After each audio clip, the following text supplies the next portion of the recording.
I'm sick of everyone just making fun of my beard, including you of all people. Really, can I just try something? Can I really try and do something? Like, what do you mean? I'm gonna get a clean cut all the time? Maybe I want to have some fun. Maybe I want to try new things. We're filming. And welcome back to episode 72 of Backhouse Productions. We don't have a guest today. We don't need a guest because we are the guest. We are the show. And we got a lot of things going on today. I've had myself a day. I finally got that crown in my teeth. Oh, it's cool. Yeah, a lot better, right? It's cool. And you were shitting on him. Well, because you were making fun of him. Wasn't cool. No, I mean, yeah, how they handled that first situation was bad, right? Going in a second time to get impressions in. Yeah. That sucked. But I feel like it's good. I feel like I'm happy with the decision. We waited it out. Yeah, it's fine. I mean, good things come to those who wait. It's always tough getting a crown in the front of your mouth anyways, though. It's always a tough one. It's not like getting one back there. So I'm smiling. Can you even notice the difference? It's this one. Yeah. Yeah. It's just the color's a little off, but that's it. What, it's too white for my teeth? Not really. It's just a little shinier. All right. For sure. What have you been doing today? Did you golf at all? No, I think the club's closed today because yesterday was President's Day. Oh, yeah. Wait, I thought wouldn't they be closed on President's Day? No, the clubs are usually open on Monday holidays when people have school off, and then they're closed Tuesday. But it doesn't even matter because it's been raining, and so the carts probably wouldn't even be out, so I don't even care to go. I want to talk about what we did on the last podcast because we had to end it a little prematurely here because of my diabetes. I have diabetes, ladies and gentlemen. I was a little too low the last 20 minutes of the show, and I started to freak out a little bit inside. But we were talking about Mahomes. We were talking about the Super Bowl. We were talking about Chris Jones and whether or not they should have got the ball in overtime and whatever. What's done is done. I thought it was a great conversation. But we had All-Star Weekend this past Sunday. A joke, a laughing stock of – but what do you expect? If you're going to promote just scoring, if you're going to promote, you're taking all the defense out of the game. It's like, yeah, they're going to score 200 fucking points. Jaylen Brown went off. I will say, though, did you see Damian Lillard hit 2 half-court shots? Yeah, Damian's unbelievable. I think the level of talent has never been better in the NBA. I think that one, well, yeah, that's very true. It's insane. But I think that one girl who did the three-point contest against Steph, that Sabrina. Yeah. Dude, she can shoot. 26, dude. She can shoot. She would have been in the finals. Yeah, she would have beat any. Yeah, that's what I'm saying, dude. She could shoot. Mac McClung, that can jump out of a gym. Does Mac McClung come out of a cave every year just to come out of the slam dunk contest? Does he play in the NBA? No, I think he's in the D League, but they bring him up just for the slam dunk contest. What a joke. I saw Obi Toppin's brother. Who's Obi Toppin, you may ask? It's the guy who played for the Knicks. But yeah, Obi Toppin's brother was on there. I don't even know who else. Jaylen Brown. He jumped over that Kai guy. Jaylen Brown did something stupid. He did put a glove on his left hand because people always say he can't go to his left, and put a glove and dunked with it on his. It was kind of stupid. Why even acknowledge the fact that, hey, I'm an NBA player and I can't dribble with my left hand, guys. Look what I can do. It's like you're supposed to be able to dribble with your left hand. Oh, he can dribble with his left hand. People just say that. But why are you acknowledging it? Let's think about that here. People do that just to say it's like a FU. Whatever is stupid. What else? Yeah, All-Star Weekend. Okay, LeBron James did not play in the second half. Whatever, 20th All-Star game. Cool. Starter, team leader, whatever you want to call it. I don't know. He had some comments on Saturday about whether or not he's going to have a retirement tour. And how he's gonna go about it, if he wants to do it the way Kobe did it, or hey, it's my last season, let's go to every arena, let's get celebrated. And he started talking about it, and it's just it made me think, damn, it really is almost over. Probably about 2. I'd say he has next season, and then if it's not looking great, he's probably gonna do one last season. He might go somewhere else than LA for his last season to try and win one. I just can't imagine him leaving after this year because I think they might have a chance at it. I think they can beat anybody in the NBA, but the consistency isn't there, and they don't have the shooters. They're not beating anybody in a series of 7. Really, that's worth a shit. I can see him winning a first round matchup. I can see him upsetting the Timberwolves. I can see that. Yeah, but they're not beating the Nuggets in a series of 7. No. I don't even think they beat the Clippers in a series of 7. Maybe I could see them I could see that, but it's far off. I think LeBron, if he's smart, which he is, but if I were him, I would play next season with the Lakers, and if I don't win and I still think I can do another year, I would go somewhere and take no money and just try to go to win a championship. I don't think he would do that. I know. Why not?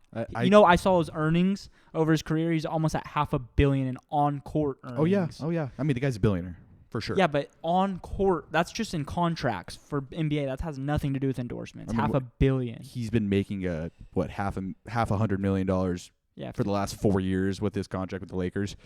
But they're going to sign Bronny, right? He's going to do that Bronny experiment for a year. Bronny may not even make it to the NBA. Dude, but there's going to be a team that picks Bronny because of LeBron. Yeah, but he's not going to play in the NBA. No, but for a season he will. Yeah, but he's terrible.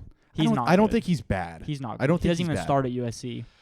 Well, he had that heart condition. I know, but don't know. he plays though now, but he does. doesn't play more than 10 minutes. Who's that one kid that's on? There's a kid that's a freshman also at USC who's unbelievable. Yeah, I mean they're not even that good. They're not. No, but yeah, they've they're got like a guy under who's 500. really good. But LeBron, dude, I don't know why he wouldn't go somewhere like. I think it'd be really cool if he went to The Knicks. Yeah, but it's like, can he win with the Knicks? If you got Brunson, maybe if you No. get something for Randall, because LeBron's gonna be a free agent, so it's not like you're gonna have to trade for anybody. You're just gonna have to leave out some cap room. Like, what's the difference? Honestly, what's such a big difference between the Knicks this year and the Lakers? I mean, they have AD on the Lakers. Yeah. I think a team, dude. I think him and Curry can win a championship. You think they just go all in? I think they can. I don't think so. It's tough because LeBron's getting older, so it's not like he is when he was 5-6 years ago. But you know what? I've heard something about Trae Young to the Lakers. that would be cool. Because Trae Young, I mean, he's been in an irrelevant franchise his entire career. He went to the Eastern Conference Final 1 year. He's not as good as Steph Curry, but he kind of plays like Steph Curry. He's a 25-10 guy for his entire career. Trae's legit. Trae's legit, right? Him, Davis, and LeBron would be. I mean, you get those three guys on the court, I feel like they would all mesh together. I'm never going to abandon the thought of LeBron playing with Sabonis and De'Aaron Fox. Oh, my God, dude. That's not going to happen. You think he's going to go to Sacramento, the smallest market in the NBA? No, he wouldn't, but I just maybe on another team in some other lifetime, Sabonis and LeBron. Not even De'Aaron Fox, just Sabonis and LeBron. You and team up. Sabonis, dude. You just got this infatuation with Sabonis. You know, out of his last... Okay, count out the last couple days because I don't know. But I believe in his, say, a week ago or up to before All-Star break. Okay. In his last 5 games before All-Star break, he had 4 triple-doubles. And one of them, he was like 35, 18, and 14 or something. I think that was the game they played Denver. He beat That's Jokic. crazy. No, it's 35, 18, and 14 or something like that. Again, this is the new NBA. This is what guys on the best teams do. Nobody does that. Jokic does it. Jokic does it. Joseph. I've seen. I mean, Embiid dropped 74 the other week. Yeah, but he didn't have 18 and 14. No, I mean, no one's really dishing out the ball like that. He's unbelievable. I think Halliburton's had some stupid stats. No, Halliburton's dropped like 30 and 18 these assists. prices. And I want to compare this to like the currency in like Zimbabwe when they went into hyperinflation, when everything was just super expensive. These stats are so inflated, Jackson. It's ridiculous. It is so ridiculous. I honestly feel like if you had LeBron James circa 2009 playing in this league right now, he'd probably be averaging 42 points. Oh yeah. I just don't see anyone stopping him. Over unders in games nowadays on if it's a game like with the Bucks playing, the over unders over 240 every time. Same with the Pacers, it's like close to 250 every time. Dude, they just run. It's a trap. And if you looked at games 25 years ago, over-unders were not even at like 200. Yeah, no, it's an element of like the analytical like side of basketball about like not taking any like contested mid-range jump shots that Kobe was famous for. It's either a layup or you're shooting a 3. That's all you do in the NBA now. And defense has never played like it was back then. Like I looked There's up no hand checking. I looked up the scores of like NBA championships like in the 90s, and you have like Bulls winning games like 92 to 80 and stuff like that. Now it's 125 to 120. It's too much now. It's too much. Like let's bring the defensive back. And I know the guys are better than ever, but it's like let's acknowledge that they're really good and they're probably the best that the NBA has ever been in, like just like skill wise. Let's make the defense a little tougher. Like let's give guys let's get bruisers back into the game. I think the one difference, and this might be a weird take, but I think the one difference between now, or there's a lot of differences between the NBA now and then, but I think guys back then were just in better shape than they are now. I mean, the talent's way better now, but guys dude, guys back then still played the same amount of minutes. There's guys who were getting 40 minutes, 35 minutes a game, and they're playing defense and offense the entire game. Now nobody plays defense really. I just think it's like the way the rules are like placed. I think it's almost impossible to play defense on these guys today. With fouls. Like you can't touch them. Yeah. Like like Trae Young's getting 10 free throws a game. No, like, yeah, that's that's just what happens. Jokic, like you can't put a hand on a guy, and if you give that guy space, he's gonna shoot right over the top. And it's a three. I'll never forget that a couple nights ago or a couple weeks ago when Kuminga was guarding Trae Young and he just taps him with his hand 3 times just like this on the hip. It's a joke. And they blow a whistle and Trae Young looks at the guy like, what? Yeah, like he thought it was on him. Like he did something. He's just standing there dribbling the ball. He had no idea why he blew the whistle. Okay, so you remember the 73-9 Warriors? Yeah. Okay, so their offensive rating that season, best in the NBA, just like record-breaking, never seen it be done before. If you would have put that stat in today's NBA, this is 8 years after, they would be 21st in the league. What? Their offensive rating in 2015 to 16 season, if you put that same production rate, that offense in today's NBA, they would be 21st in the league. I guarantee you they'd still be number 1 in the West, though.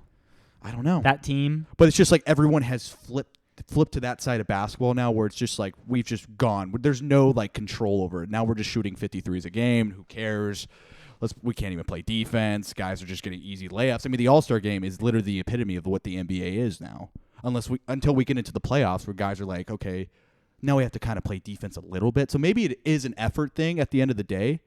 But I think maybe if we made the rules a little like if we made it more challenging, like if we did hand checking back in, if we were able to do like a zone defense, if we were able to get like a big bruiser, like a Kendrick Perkins in the paint, Charles Oakley. Dude, zone defense against some of these teams nowadays will not work. These guys can shoot from 35 feet out. I would love to see, but like a hand check. Like, let's get on the guy. Yeah, but the problem is if you're getting on the guy 35 feet out, there's going to be holes in your zone. Perfect. Let's get a Bill Lambier back in the game. Let's get Charles Oakley back in the game. Make it challenging. You know what I mean? Never happen. Like, it's just, I feel like it's just, I guess it's just a mirror of what society is as a whole. It's like, let's take the aggressiveness away. Let's just show the skill, and let's make it a little easier for the talented guys. Yeah, I don't know. The NBA must have drew this up a decade or whatever ago, saying we're going to start making it more of a scoring league and get harder on fouls and stuff. Mm-hmm. Thinking it was going to be better for the game and more entertaining, but it is not. Yeah, it's not. People will only be interested if they show effort. It's like you don't show effort in the defensive side of the ball. It's like no one really gives a fuck. It's hard for me to watch guys like Luka when they're playing regular season games because he literally does nothing. And he gets praised because he's like averaging. I think he's averaging like 35 points this year. Because he drops 40 a game. It's insane. Yeah. He's like 35, 10, and 8. Like, who does that? No one's done that. Jordan's never done that. Well, he's shooting 28 times a game. But then you go to the playoffs. It's like, okay, now you're gonna have to you have to get a stop here, Luka. Like, let's play some defense, and that's why he hasn't been successful. And I think that's a guy. When I was saying, I think he's not in great shape. He doesn't look like he's in great shape. I bet he's in pretty good shape, but not for an NBA guy. Yeah. Like, I bet you guys like Jason Tatum and Jaylen Brown are in a way better shape than Luka Doncic is.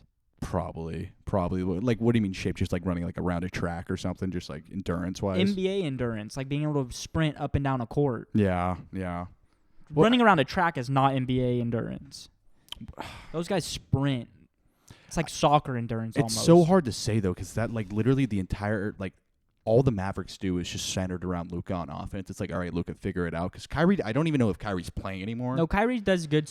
Kyrie lately has been dropping like 20 or he plays plus like every other night. It feels like he's missed half the season. No, he doesn't play a ton, but when he does play, there's nights where he does only have 7-8 points, but he's recently been playing pretty good. He's been having like 23, 25, 20. And none of those guys play defense. It's like they're gonna fall in the playoffs. They're not gonna do anything in the playoffs. But it's cool, I guess, seeing them score in the regular season. But it's like, are you actually getting more attention for doing that? Like, I don't think the game's getting more popular because these guys are doing easier. Like, they're scoring at an easier rate, at a faster rate. I'd love to see the Bucks win it this year. I don't think they're going to. I think that Doc Rivers experiment's just falling flat on its face. Oh, I forgot about that, all of that. But I just want to see Dame get one. I'd love to see Giannis get another one. I think Giannis getting his first one when he's basically by himself with like Chris Middleton is as impressive as it gets. It's almost just as impressive as Curry when they won that year with Drew Holiday, Wiggins. though. Drew Holiday was a game changer. Yeah, Holiday's cool. Who else they had? They Brook Lopez is super solid, by the way. Yeah, you're gonna have a solid team when you're in the NBA Finals, but for the most part, it was all Giannis. No, yeah, I mean, he had like 15. He had 50 and 20 in the finals. Like, he's just stupid stats. Stupid stats. Yeah, he's unbelievable. I would like to see Tatum win. Yes, I'd love to see the Celtics. I like to see win. the Celtics get number 18. Well, shit. However much they pay Jaylen Brown gets like $60 million a year. I mean, they better win one when they're dishing out money like that. Who do you think is going to be the first guy in the NBA that's getting paid $100 million a year? And I'm going to say Victor Wembanyama. I don't know. Yeah, because he'll be around long enough for that to happen. Like in 10 years from now? Yeah. 100%. I think Kobe's contract in 2012, he was the highest paid player in the league. I think it was like $30 million. 25, 27, like $25 to $30 million range. And now it's $60 million by Jaylen Brown. Jaylen Brown's getting paid $60 million. Victor Wembanyama, he's going to be the face of the league probably in the next 10 years. $100 million to the face. I don't think the Jaylen Brown thing, though, is totally ridiculous because I think he's a huge part of that Celtics team. Well, it's a max contract, and I think he made an all-NBA team because it's like stipulations of like how can you qualify for a max contract because he made like 13 all-NBA last year, and that's why he was able to qualify for it. But I didn't even know any of that, but I think the Celtics realize how big of a part he plays on that team because Tatum's going to get a max contract whenever his comes up, too. Yeah. Okay, cool. Cool with the NBA shit. This stuff, people like to call it a distraction, and it really is a distraction, ladies and gentlemen. Let's talk about, because we haven't really talked about this yet, and this is the Tucker Carlson, Vladimir Putin interview, and I want to get a little more serious here because a lot of people did not like the fact that he went over to Russia to interview this guy. And also you look at the other side and they're thinking like, okay, why can he not talk to this man? Like if this is his job as journalism, like let's get the story, let's hear the other side of it. And so he went over there and they had like a 2-hour interview and Putin goes into it deep talking about like the history of Russia, just kind of like just defending his case for the reason why he goes into Ukraine. It gets a little tricky because he starts in like the 8th century. He reminds me of like Saddam Hussein and why he invaded Kuwait and his like historical claim to the land. Yeah. I mean, I'm not agreeing with the guy. I'm just saying like. No, neither am I. I just think that's exactly who he sounds like. No, he sounds exactly like Saddam Hussein saying we have an historical claim to this land. But it like Tucker kept asking him, it's like, why did you decide to do it now? If you've been the president for pretty much in Russia for the last 20 years, why'd you decide to do it now of all time? Like, why? Why would you invade Ukraine now? And he just like kind of, he's like filibustering, just going around the question. And it's, I don't know, it's a tricky situation. And honestly, like before going in the interview, I was like, why are we in Ukraine, really? It makes me think about it. But then like after hearing him talk about it, it's like, I don't think this guy's going to stop. I think this guy's only trying to create division. What are we looking at here? Nothing, just a river. But no, he was okay. So he was talking about Russia's claim to Ukraine and how like it was centered out of the Rus Confederation. But who were those people? Well, they were Vikings from Sweden. So does Sweden have a case for Ukraine? Like that's what I don't understand. Like they went down the Baltics and they claimed Ukraine. Like that's kind of how they started Russia, was from that. Like it was called Rus, and from that it became Russia. And so I don't know, like it's like he kind of picks and chooses what he wants to do with the history lesson that he's giving to Tucker about why he's even in the land. I don't understand it. And it's like, and you know what, Trump mentioned a kind of interesting point. All the presidents in the 21st century, Bush, Obama, now Biden, Putin has claimed like he has annexed land in that region. Like he has taken land in that region. And it didn't happen under Trump. And I remember when Trump was first running for president, he was always like, what's wrong with being friends with Russia? What's wrong with, what's wrong with having an ally like Russia? And so it makes you think a little bit like, well, they didn't really do anything under Trump. And now you look at what's happening now, and he's not answering, why did you invade Ukraine of all like, why do it now? It makes you wonder, it's like, okay, it seems like he chose it strategically, knowing, okay, he saw what happened in Afghanistan. He saw how like just kind of like just a shitstorm of just like us leaving suddenly and us looking kind of just like weak politically. He's like, okay, are they going to be able to respond fast enough to like even defend Ukraine? And so I don't know. Maybe it's just like a slight weakness, like a slight chink in the armor that he saw. He's like, okay, I have a chance to like claim some serious land in Ukraine. I think a big part of it is the NATO thing. I think that's a huge part of it, that they were going to be. He's always said not to put NATO in Ukraine right on Russia's doorstep, and NATO finally was, because Ukraine never was going to be in NATO until very recently. Yeah. So I think that has a huge thing to play with it too. I think Putin kind of, what's the word? Putin kind of like says we have this claim to this land, so it's our right kind of to do this also, but I don't think he would be doing this if the NATO thing wasn't involved. But I think he's just playing with the pieces that are on the board right now. It's like, okay, this is what I don't understand is like Ukraine it's an independent nation from Russia. Like they're not the same thing. Like they're different nations, right? Just like Romania is to Ukraine, like they're different countries. Why can't Ukraine have a say if they want to join NATO or not? Why does Russia have to bully them into staying neutral? Because you got to look at it like if Russia was putting military in Cuba or anywhere around America. It's the same thing, dude. It's the same. On our borders, if they did that in Mexico or something, Canada, it's the same thing. That's what you have to think of it like. I don't know, man. I mean, Russia. Okay. What would America do if Russia starts putting whatever? I mean, they did. With the Cuban Missile Crisis. Crazy. Yeah, that happened. Yeah, and they went crazy. But what if they did it now in Mexico or in Cuba again? What does America do? They do the same thing. Okay, but if you're the winner of the board, if you're the guy who's making the rules here, if you're setting the policies, it's like you can kind of do what you want to do.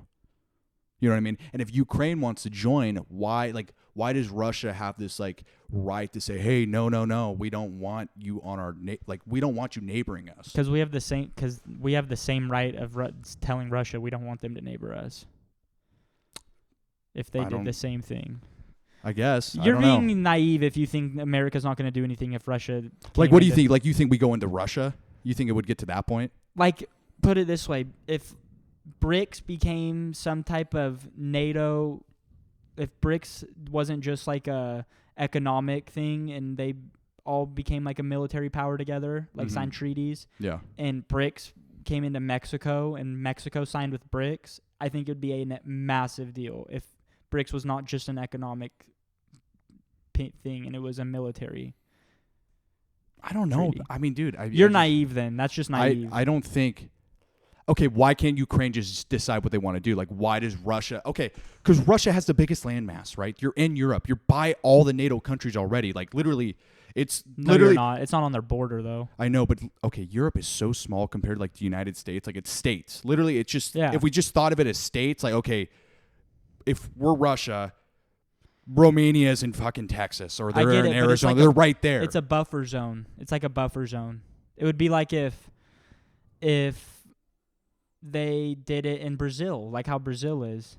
It's like that, like because Brazil's already a BRICS country, and if it became a military treaty between all those countries, and they had BRICS was like, so Russia is a big part of BRICS, and they're all militarized in Brazil, it would be just like that, the way Germany or Poland or whatever these countries that are in NATO. That's like that type of distance. Okay, so it's probably a little bit closer, so like to Russia in that, but from Brazil to America, but it's just about the same idea. So if there was an actual ceasefire and Ukraine does become a buffer zone, do you think Putin's done with it? I think Ukraine already was a buffer zone before. No, but do you think he stops fighting? If NATO said we're not doing we're doing like a ceasefire, we're not going to fight anymore. You think it does just stop? He says he keeps saying he wants to go to the table and talk. I know what he's saying, but it's just like I don't know if I can believe that guy. I mean, you just called him Saddam Hussein, basically, just listening to his like rhetoric. I said, about what he was saying about his historical claim to the land. Yeah. So what happens to Ukraine? Ukraine is just literally just at the behest of Russia. They can't do anything without Russia's approval. They already do stuff without Russia's approval. It's the militarization of it is the thing. They don't want missiles on their border that America has access to. Trump was talking about leaving NATO. No, I know that. Yeah. He's like, what was the point of NATO? Yeah, exactly. No, he's the one president that didn't have any problems with Putin. I mean, over the last 20 years, this has been this escalating problem that's been occurring. I think in the region. The people who are in office now want problems with Russia. I don't know why, just because of the destabilization of things, but I think that they want that they wouldn't be sending all this money to Ukraine if not they didn't want the destabilization. But okay, why do you think he did it now? Why do you think he did it after Trump left? Why do you think it was during Biden? Why do you think it was during COVID? I think what you said has a small role in things when he sees Afghanistan and the way we did things. And just the way Biden is, he's just senile. Yeah, like the leader of our country is just totally. But I think he understands Biden's not really running the country anyway. Yeah, so he's not even dealing with that guy. But the NATO thing is the biggest part of it. It's the biggest part of I think why he did that. There was another interesting point in that interview where he was like kind of giving this story that he was talking like Bill Clinton in the 90s. And he was asking him like, hey, what would it look like if we joined NATO? Oh yeah, and Bill was like, yeah, that sounds cool. And then like Bill goes and talks to his advisors like, I don't think we can make this work. Yeah. So it's like, we don't want to work with them. So we want to take we want to take their buffer zones where they feel safe away from us because it's kind of like we're poking the bear. There's no reason to do it. There's no reason to do it other than they have some. There's some people. Yeah, there's something that we want in Ukraine. I mean, we could get into certain reasons, but that would just take a while for me just to even start thinking about it. Dude, let's think about it. I mean, I know, but I would need to sit and think for a minute and there'd be no dialogue. That's why I can't do it. I'd have to come into the podcast after I've thought about it. But destabilization as a whole is probably a big part of it. Okay, so and not just destabilization in the region, but also destabilization in America. I think everything has a role. The way the border is right now, it's just all destabilization for something. I don't know what this plan. What the plan is, what the agenda is, but it's destabilization has a big role in it. I mean, it's definitely something that it's alarming to think of that like we are right now in a proxy war with the Russians. But back to the Putin interview. No, okay, yeah, that's what the point I was making. Okay, so what I liked about how like Tucker did that interview is like in the beginning of the interview, Putin's like, are we gonna have a serious conversation or are we gonna have like kind of like a mainstream conversation, like corporate America conversation where we're just gonna we're gonna touch on points like a Fox News interview. Like a Fox News interview. And then obviously Tucker's like, no, let's have a serious conversation. Then they go into the history of Russia for like literally 45 minutes. And it's like I think that's the new media.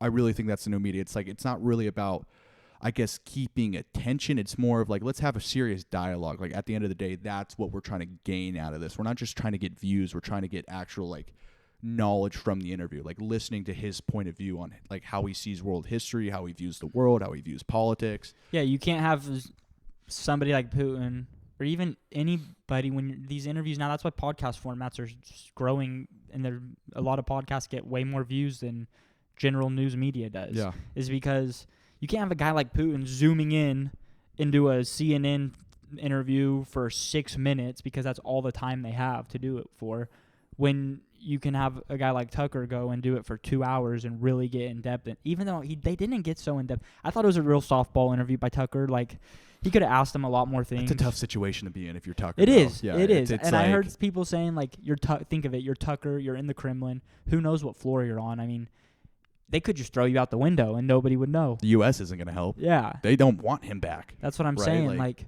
especially who's in government now, they could give a shit if they just arrested him. Who cares?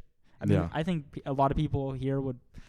I don't think enough people though would cause an uprise about it. I mean, there'd be social media. It would be on social media for a couple of months and in the newspapers, but then it would just go away. You remember that one guy who got traded for Brittany Griner? Yeah. Remember, like that guy's still there, and people forgot about that guy. Where he was like still where? He was like a. No, I know who he is. The guy from Lord of War. He was No, not that guy. There was a U.S. soldier. You're talking about the Marine. Yeah, the Marine guy who's still there. Instead of trading for the arms guy, they just traded Brittany Griner and they left that guy there in Russia. Yeah. I know. So everyone just forgot about that guy. So if Tucker was there, it's like no one's really gonna. It might be in the news for a week, but then it's gone. then That it's Brittany gone. Griner shit was so ridiculous. I mean, what was it? She just got caught for No, not even just. Okay, she should know better than to go to a communist country like Russia with weed or whatever's illegal. Mhm. I mean, you should not be flying there with that shit. First of all, you should know better. Yeah. Because they will arrest your ass, especially if you're an American. I mean, they'll arrest you if you're anybody. They'll do that. Didn't you see like videos, like clips that Tucker was putting out, like of how clean Moscow was and like the train stations and stuff? Yeah. Like if you do, they don't let any homeless people or drug addicts on the streets. Like they'll just lock your ass up. They don't give a shit. And So, I mean, yeah, it's a smaller country too. well, yeah, but I'm just saying, like they don't, shit like that doesn't fly. Yeah, And it's the same thing like in the Philippines, like that Duarte guy or whatever the president's name is. Like if you even get caught with drugs, they might kill you. Like they'll kill you. It's crazy. It's like, okay, yeah, there's more order, right? You can get things done faster. I don't think that's necessarily a better thing though. Yeah, it sounds good though, the way Tucker does show it. Yeah, though, but like the how Brittany everything looks Griner nicer. shit, I forget what was that guy's name. His name was Victor something. Yeah, it was I'll look it up, something but- Victor. But yeah, he was the huge arms dealer. I think is Ukrainian born. Like Yeah. I think he's Ukrainian. And they traded him for Brittany Griner when there's a U.S. And I think I can't totally remember the exact reason, but that Marine was arrested because of they accused him of being a spy for America, which is crazy. Mm-hmm. Even if he was like spying over there and America doesn't trade for him to get him back, that's crazy. Like they're basically just cutting all ties with this guy and saying we had no part of him. Yeah, like sorry. Yeah, for Brittany Griner. Well, that's a lopsided trade. So lopsided. I would I don't know. I mean, But if you're that guy in the U.S. Army though, or whatever branch he served in the I think military, he was a Marine. if he was that Marine guy, what are you thinking though? If you're just thinking like, okay, well they just forgot about me, they just sent Brittany Griner instead of me. And He's probably a patriot because what Russia's probably trying to do is make him defect yeah, to Russia, and he's probably just like fuck you. yeah. But what was the other thing? What at the end of the Tucker interview when he asks about that journalist who's there? Did you see that? Oh gosh, Julian Assange. Yes, I think that's the name. Yeah, but he's asked him like to let him free, and Russia's like, I think we've done a lot of good. Or Putin's like, we've done a lot of good deeds, and just kind of brushed it off. Like we're keeping him. See, like, okay, Why is he even arrested there? I don't even know. what did he do? I don't even know what he did. Yeah, who knows? Something stupid. I could be wrong probably. about. I don't even know if it was Julian Assange. No, I think that sounds like the right name. I'm pretty sure. Okay, but just like the way he talks, like this is a guy who has never really been told, like, I don't think this is a good idea. Like, I don't think he has a lot of people in his ear that are telling him like different, like, I don't think there's guys in his ear telling him things that he doesn't want to hear. Well, yeah, that's a given. But did you And see? that's a problem. Did though. you see that interview he did after the Tucker one with the Russian guy? No. And he's sitting there and he's saying how he was kind of Putin's like, I was disappointed in the interview, blah blah blah. I can't remember exactly everything he said, but he was like, I was kind of hoping for more of a like a harder questions and more like intellectual interview, and he was just kind of disappointed with the whole thing. I think he's just trying to stir the pot a little bit. Yeah. Like, I think this guy He's a very smart guy. He's a gamesman. Like, I think he definitely knows. He's a gangster. Yeah. Putin's a gangster. Dude, KGB. He used to be a KGB spy. Yeah, dude, he's a gangster. He might have one of the coolest lives ever lived. Have you seen how he walks? Like the way he walks is one hand. Like when you're walking, you usually sway your arms. Yeah, His yeah. right hand stays at his hip and doesn't sway, and his left arm sways. And that's because when you're in the KGB, it's so bred into you that you don't move your arm. That's where your gun's at. So you could just right away, boom. Yes. And he still does it to this day. No, like I don't know, man. I mean, it's like maybe like the reason why we don't want him into NATO is because it's just like you still have this thought of like what happened in the 20th century with this country, right? You went to Oh, why you don't want Russia in yeah, NATO? why do you want to be friends with this country? Why would you ever help this country out in like any form? Like, I mean, because Ukraine was a part of the Soviet Union and they disbanded all those like separate, like partitioned all those countries that was the Soviet Union and just created kind of what Russia is today. Mhm. And Russia's trying to like kind of gain those lands back. So it's like, I mean, that's where you look at that side of it. It's like, okay, well, what do we want a stronger Russia? Because what happened in the past when you have a stronger Russia? I think the reason it's just hard to say Because that's what I think Biden's coming from too. Like probably his foreign policy or how he views Russia is probably like Cold War, or like the way he viewed like good versus evil. 100%. Like I don't really see it otherwise. Like, I think maybe it could be more nuanced. Maybe things have changed, but like, why wouldn't we let them into NATO? Because of that reason, exactly. Like, Yeah. there's still a stigma with Like, Russia. we don't want a strong Russia. I just don't think that's the worst. I mean, it's hard to say. It's really hard to say because there's so much more politics that get involved that I have no idea, that go way over our heads. Because what would happen seriously if like we just cease, like we stop providing Ukraine with resources and They Ukraine, get overran. They get overran by the Russians, and what would stop the Russians from just stopping? If we stopped as America or Yeah, if NATO as a whole, We're just going to stop funding. We're not going to help out in this war. Let's you're call saying for we as America. let's or call NATO? for a ceasefire. Okay, NATO. Yes, it's us. It's us. Let's call for a ceasefire and let's stop it. Like Ukraine, You're let's not stop, joining. we're not joining. You're going to be a buffer zone. Russia is going to overrun them, right? Probably. Or do you No. think Russia just stops it? If they sat down at the negotiation table and said that Ukraine is not going to be able to join NATO Mm-hmm. for at least 30 years or whatever they say, like we're not going to even come back to the discussion for 30 years, I think Putin just says, okay. Do you think right there, though, would Putin have the upper hand to do something? No. Like, you don't think he could play a card or something? Dude, he's lost a ton of soldiers. I mean, he's winning the war like hand over fist, and he knows that.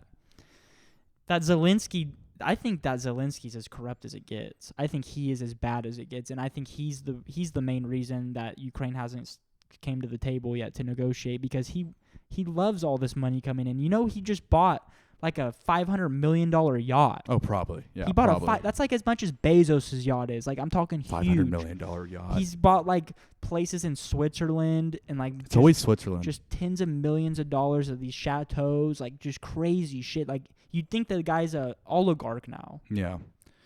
and he was a president of a poor country for the most part, and now he's buying all this shit. So he's never gonna come to the negotiation table unless Russia invades Kiev and somehow gets a hold of him. Mm-hmm. That's the only way, because he'll just fly away on his jet. He's probably got 5 jets now. I mean, he's getting $60 billion. It seems like every couple months. It just looks like we're in a situation, though. It's like now a lose-lose situation. If we lose and we just like we call for a ceasefire, the Ukrainians stop fighting. It's like, okay, well, Putin won. Like, Putin made the entire West look weak. And then what does that look like going forward in other conflicts? Like, it almost feels like there's a story getting built. No, we don't dude, if we really gave a shit, like if America really gave a shit, it wouldn't be looking. We would send soldiers over there. We don't give a shit. We don't give a shit. I don't think we have to send soldiers, though. Dude, but I'm saying if we really gave a shit about having Putin not win and that be the narrative, we would send soldiers and we would really. Right, like wipe if he them goes, out. like it would have to be if like he goes into like Lithuania or like fucking Poland, and then we would have to do something. Then it's like serious, and you're invading a NATO country. Yeah, probably. Well, this is what I wanted to tell you. Remember when we were the BRICS thing? You thought the S stood for Saudi Arabia. No, it was South America. Yeah, South Africa. South Africa. Yeah. Well, now Saudi Arabia is part of BRICS.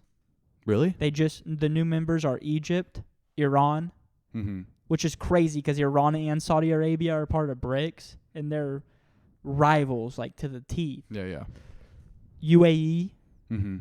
Ethiopia, which really doesn't matter, and Argentina, which is kind of a big one too, because that's Argentina and Brazil are basically the 2 biggest countries in South America. Yeah.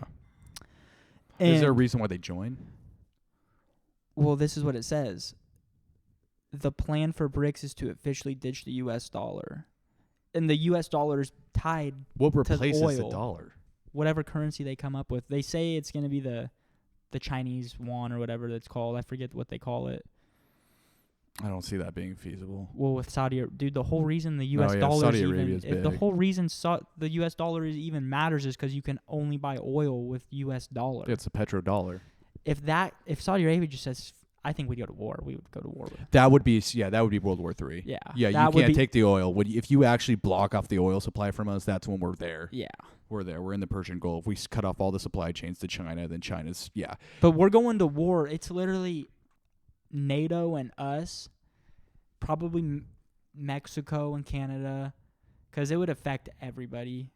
And we're going to war with basically those 10 countries. I'll tell you what, though, if that actually does happen, that the green energy is not going to happen. That's definitely will not be. Yeah, that won't even be a possible. thought right Yeah, then. that will not even be a thought. Well, I've been watching these I can't remember what it stands for. Something investment initiative, and they do this like a round table every year. Mm-hmm. And like this year was like Ray Dalio, like he's the CEO for, I think it's called Bridgewater or something. Like all these big guys, like David Solomon, the guy who's the CEO for Goldman Sachs, Larry Fink, the BlackRock guy, just huge names in finance, like Bank Santander's CEO, like a bunch of these guys. And they sit down, and I watched the one that was this year, and it's always in Saudi Arabia. Oh yeah, and that like another guy who sits on it this year was the guy who is the chairman, like the president of the Saudi sovereign fund, and that fund's like worth $1 trillion. Like this guy's got $1 trillion to invest at his hands. And I watched this one. I watched the one like 3 years ago, and they're still talking about the same thing they were talking about 3 years ago. Like their biggest things are investing now in things like the climate change thing. Like they're really, it's all they talk about ESG, like how important it is. Maybe is there like a long game with this where you have to like maybe you're cutting off the Russians or like energy supply? I don't know, but I'm just saying, because I mean that's got to be the biggest part they're exporting. If those companies control like 2/3 of all the money in the world. Yeah. And if that's all they're talking about, it's literally that's all each one of them gets to talk, and that's every single one of them is basically talking about that. Like the need to do it. Yeah, and if all that private money is being invested in those kind of things, I think it's inevitable that we're going to find whatever cleaner energy or green energy or helping climate change, but that's so much private money. And another thing that I found interesting, but I kind of realized it, what Larry Fink said, he's like, you know, like 2/3 of, like we have assets under management, like trillions and trillions of dollars, like $10 trillion. And 2/3 of that is all retirement funds, like retirement money. So like, yeah, it's all like, boomers. Yeah. Like policemen, not even boomers, but like people who work as police like now, pensions. like, yeah, pensions that are invested for him to grow the pensions. Yeah. And I think that's insane, because if something goes tits up, like where there's a ton of pension money in it and it just goes tits up, I mean, that could really destabilize some shit. Yeah. Nobody has their pensions. I mean, yeah, that's kind of like what happened in the Great Depression. It's what happens in these like situations, like what the crisis of 1837. It's been about 100 years since then, and that was 100 years before 1837. Holy shit, I didn't really put that together, dude. Yeah, I mean, maybe, yeah, and then maybe that's why we're just trying to like churn the war machine even more. We're just trying to go into other countries. We're just trying to like go into Ukraine. We're trying to take up their resources. Trying to keep raising the debt ceiling. Yeah, just rolling it over until all these old guys are gone. They're trying to squeeze out Russia, make them as weak as possible. So, I mean, who's the good guy in that? If you're looking, who is the good guy? The reason I'm not so terrified about it is because those guys are as smart as it gets. Mm-hmm. I mean, those guys are really a smart group of guys. I mean, just as smart as it gets. And they don't – everybody makes bad investment decisions, but for the most part, those guys are where they're at because they're winners in their investments. And they've got teams and analysts that go – if they're going to inject that type of money into something, they're pretty sure about it. Like something crazy would have to happen for one of their investments to really blow up.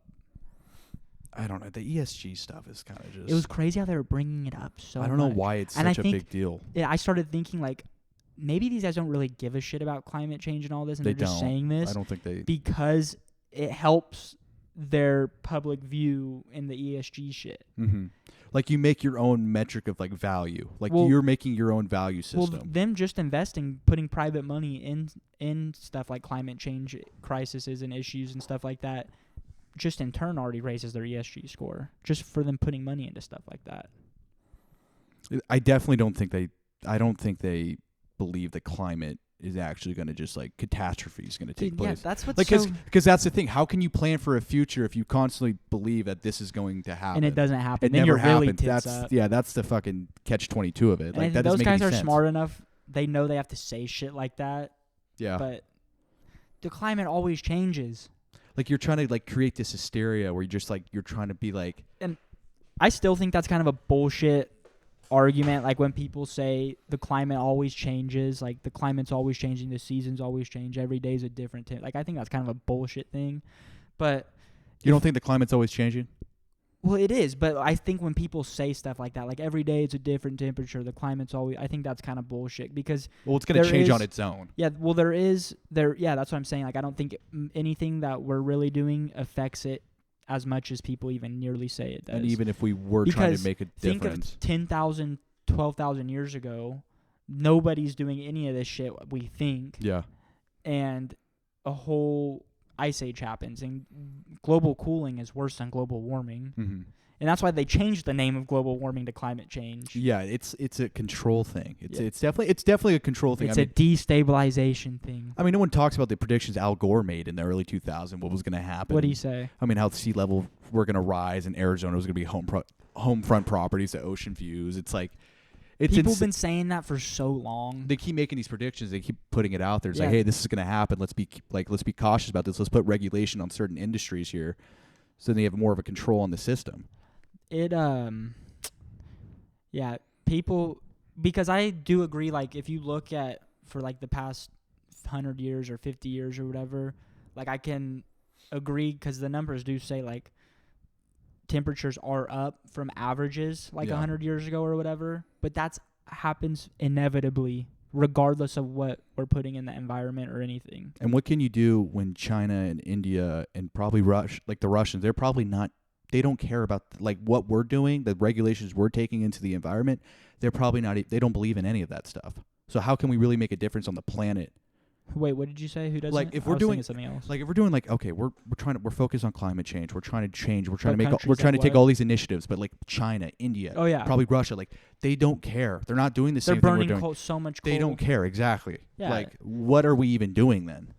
What is the point of that? Yeah, but we're not going to make any. Those countries have billions of people. But it's like maybe they're playing this long game. Maybe they're playing something that's like 30 years into the future that we can't even see yet. But they're building this infrastructure to that point. Well, dude, I just don't get it because all these countries have all these scientists, and it's a known fact that like places like the Sahara Desert were jungles at one point, and like Antarctica had green jungles and shit.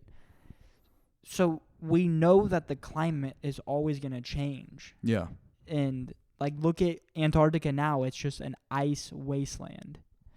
And Yeah, they're like the ice is melting, sea levels will rise. it's just bullshit. It's bullshit. Yeah. It's bullshit. But what's the reason behind the BS? A control thing. A control type of thing of what? control. Like you want to control the population more. You want to get your thumb more on the population where you can dictate economies. You can change how people view the world. You can change how people buy certain things by the way they view certain things. But you know what's really, I agree with that, but what's really weird is like countries like France are like at the behest of all this.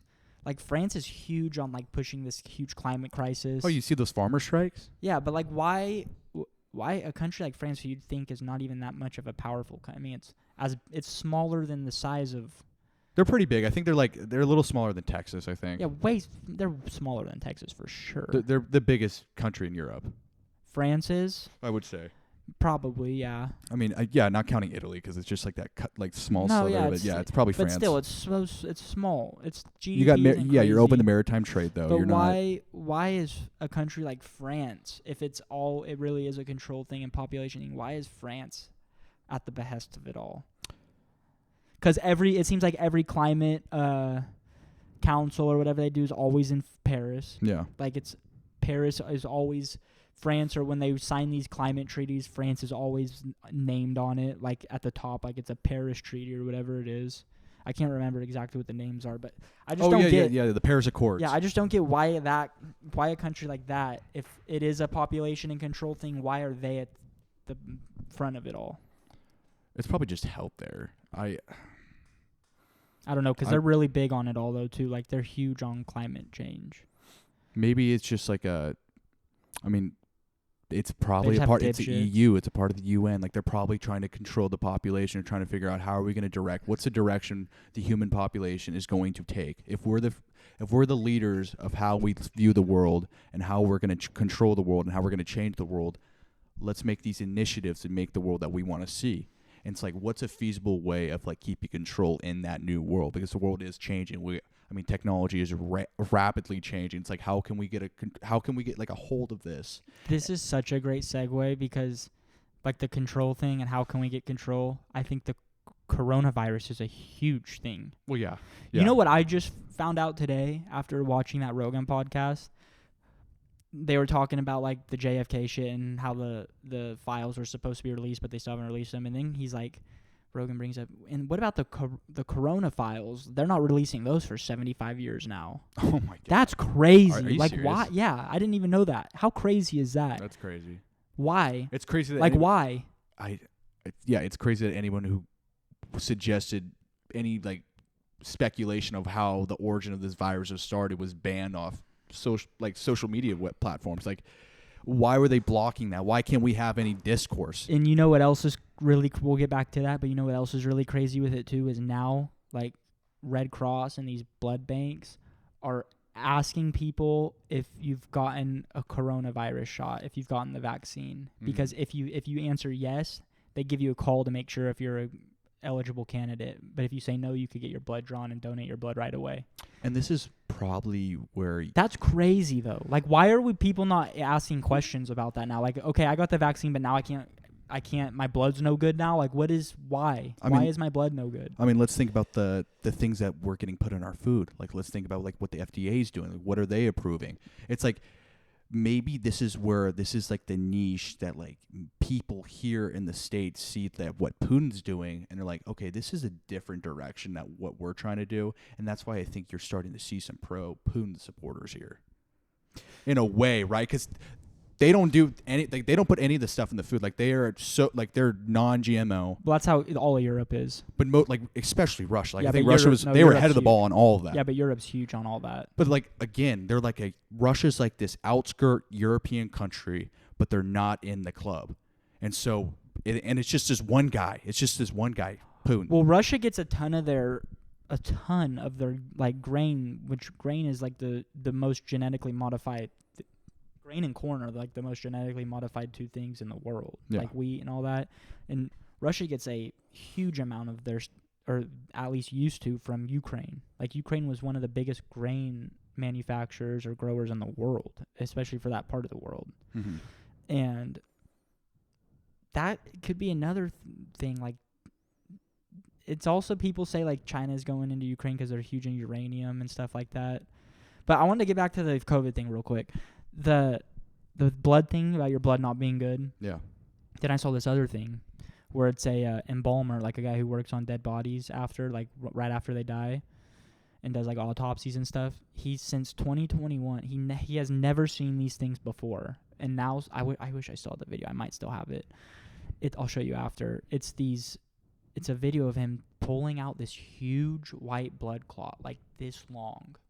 And it's just huge, just white. It looks like just like almost like a huge thick worm that he's pulling out of these people's veins. And he's like, since before 2021, I've never seen this before, and now I'm seeing these all the time. What is it? It's just a huge blood clot that he's never seen before. Okay, so what did he have, like, any reason? As he's like, basically pointing it like, I've never seen this before the COVID vaccine came out. Yeah, like something's getting put in your body.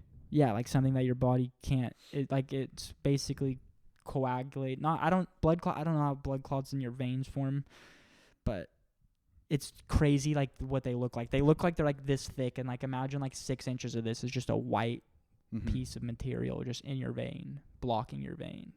Yeah, I think it definitely goes back to like the freedom over, or security over freedom outlook of like the world. It's like, you want someone else telling you what's good for you instead of you doing your own research or like trying to figure it out, and like you be autonomous to your own life. Have you read the real Anthony Fauci book? No, by what? I'm gonna order it. RFK. Yeah, I'm gonna order it for us to read. Dude. I'm gonna read it and I'll give it to you after. Yeah, I'm gonna order it because I want to read it, because when I was watching Rogan, he was saying, because he was like, I used to think RFK was a kook too, and one of my really smart friends, PhD, calls me and tells me, I don't care what you say, you have to read this book. You have to. So he's like, I read it. I read the first like 2 pages, and I called him. I go, is this shit real? Like, is this actually real? And he's like, dude, just keep reading. So we know he has no chance of winning. Because, RFK. yeah. Well, yeah, dude. You know he doesn't even have. He's the only presidential candidate who doesn't have secret service. Has never had secret Yeah. service protection. That's crazy. That is insane. They're gonna off him just like all the other ones. Just All another, the other another candidates. Kennedy. Jesus. Well. So the real Anthony Fauci book. He calls his buddy up, says that like he can't believe it's real, but then it's like it's obviously real because he hasn't been sued yet. Yeah. Like if you haven't been, it's there's nothing to debate then, because if it was all They're not saying defamation, he's wrong. yeah, if it was all defamation, they just sue him. They're just hoping like they could sweep it under the rug and nobody will buy the book. Dude, it's okay. So it's like there's that going on in the West, and I mean, it sounds like to the looks of it, like we're going to Ukraine. Why are we going to Ukraine? We've been pushing Putin's hand all this time. It's like, are we the bad guys? No, dude, we're going. Wait, hold on. We're going. Are we the bad guys? We're going in a wrong direction, real quick, dude. I think the Yuri Bezmenov shit's crazy now.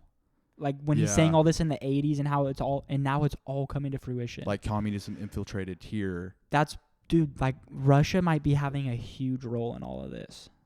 Way bigger role than we're even giving him credit for. So what, we're going to say Putin has all the tentacles and he's involved I don't know. I'm not everything? just saying that. I'm not saying that, but I think might have a way bigger influence over China than we think. But also then it's hard to say because it's a lot of the information points to America having had their hands in the coronavirus too. So it's really hard to say. That's why I think it's really weird that they're not releasing the files for 75 years until people don't even remember what this was. Like that's generation. Yeah, I mean, and then by then, what else We're are they? dead in 75 years. What else are they going to place in? What else are they going to put into law basically in 75 years? everybody who saw the COVID virus is going to be dead in 75 years. Yeah. Which is just ridiculous. And it's going to be a completely different world than what the one we're living in right now. Like Gosh, dude, that makes me want to get into this other, like I forget their names. I gotta remember all these stuff. But I don't think I don't think he's involved in this game. Like I think that they're trying to get rid of him. Like he's like one of those guys that are like still there or still around. I think it's like all I think this he's happened, outside the club. That could be true. And I think also China in a way too. But all this started happening, like the Yuri Bezmenov speech that he gave. It was in the 80s.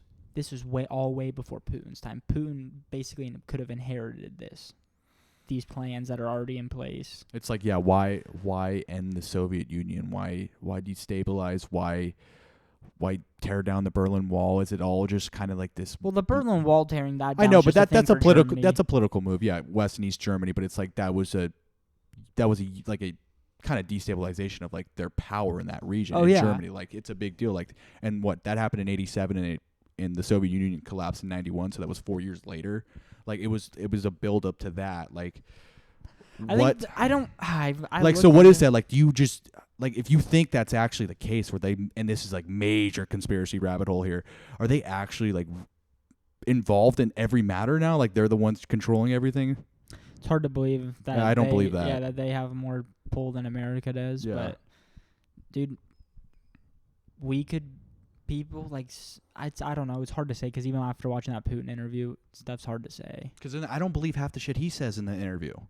Like I really don't believe. I didn't even watch more than 25 minutes of it. I just found it kind of ridiculous. Yeah. I've watched seen clips online, but I've only really watched people talk about it because I just kind of thought it was a ridiculous interview. You know, it is something though to see a president talk about the history of their country like that for 40 minutes, and then you go watch the Super Bowl and you see a Biden commercial talking about, it's like a TikTok clip.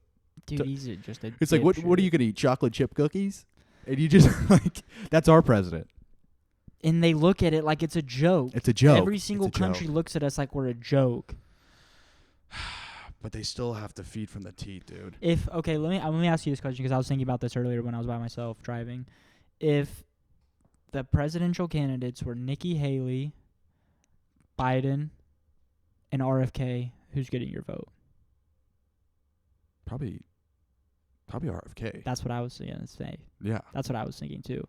Because I feel like even now if we were to vote for RFK now, it wouldn't matter and it would only just hurt even just 2 votes. I get it. Like if people were to vote for RFK now, like Trump supporters or people who will vote for the Conservative Party, it just takes away kind of from Trump's votes, which we I know think- RFK is not going to win right now I just with don't. Trump being out there. There's just not a path to win for him. Yeah, not right now with Trump being involved. He There's might be not. the closest as an independent to do it, but there's no path. There's just not enough money behind, because the Republican Party and the Democratic Party have their, like, I forget what, like the DNC, and I don't know what the Republicans is called, but they just, once there's a candidate, they'll throw all the money in the world at that candidate to make sure that they become president. Like the Independent Party doesn't really have that. Like RFK has to get all his money from private people. Yeah. I think, I'm not sure, but that's just what I assume. I don't do that's fuck, dude. What? So I don't know, man. I'm still like, I don't like Putin, but like just what you're a weird guy with Putin. I don't get it. I don't, because I don't want to like a guy like that. Like I mean, what has he done so wrong to you? Has he killed? He's not like Joseph Stalin. Like, you make him come out like he's Stalin. Yeah, dude. That's what you think of it. That's what you think of Russia, though. That's what a lot of people probably think of Russia as. It's like the old Soviet Union. Well, I would love to have seen Tucker, like the way Tucker was showing how Moscow is so clean and blah, blah, blah. I would have loved to seen Tucker go to a town that's not Moscow or St. Petersburg, like just a normal Russian town of like 60,000 population, and see what that looks like. Because I guarantee it's You would not never go there. Exactly. You never go there.